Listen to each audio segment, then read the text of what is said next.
Hello అండి. గతంలో ఈ వీడియో మన ఛానల్లో పోస్ట్ చేయడం జరిగింది. కానీ ఇది అప్పటిది కాదు.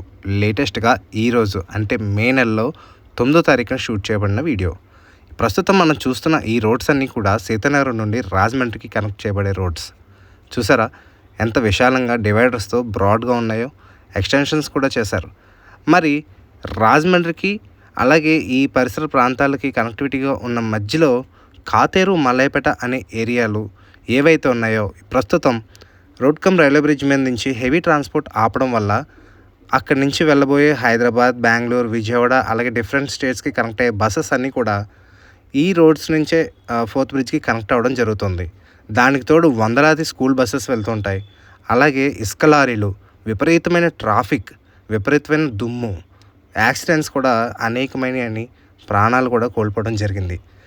కానీ అధికారులు మాత్రం ఈ రోడ్స్ని ఎక్స్టెండ్ చేయట్లేదు. అండ్ నెక్స్ట్ ఏంటంటే పూర్తిగా పేరుకుపోయిన దుమ్ము, దీనివల్ల ప్రజలు పడే సమస్యల్ని ఎట్టి పరిస్థితుల్లో కూడా గుర్తించట్లేదని ఈ రోడ్స్ చూస్తే మనకు తెలుస్తుంది. ప్రతిరోజు కనపడినంత దుమ్ము మన లంగ్స్లో చేరి ఆరోగ్యాలు కూడా పాడు చేస్తున్నాయి. మరి కాతేరు మలైపేట ఈ ప్రాంత ప్రజలు ఏం అన్యాయం చేశారని ఈ శిక్ష? మరి వీళ్ళకి ఈ దుమ్ము నుండి ఈ రోడ్స్ ఎక్స్టెన్షన్ చేసి శుభ్రమైన రోడ్స్ని ఇవ్వలేరా? మరి ఈ రోడ్లో వెళ్ళే ప్రతి ఒక్కరు కూడా ఇబ్బందులు గురవ్వాల్సిందేనా? ఎన్నో సంవత్సరాలుగా ఈ రోడ్స్ కోసం పోరాడుతున్నారు. కానీ ఎక్కడ కూడా ఒక అరంగుళం కూడా డెవలప్మెంట్ అయితే కనిపించలేదు. దయచేసి ఈ విషయాన్ని అధికారులందరికీ చేరే వరకు కూడా షేర్ చేసి తగిన న్యాయం జరిగి ఈ రోడ్స్ అన్నీ డెవలప్ అయ్యే విధంగా కూడా ఈ వీడియోని మనం రీచ్ చేయాలి. సో గైస్, తప్పకుండా ఈ వీడియోని ప్రతి ఒక్కరూ షేర్ చేయండి.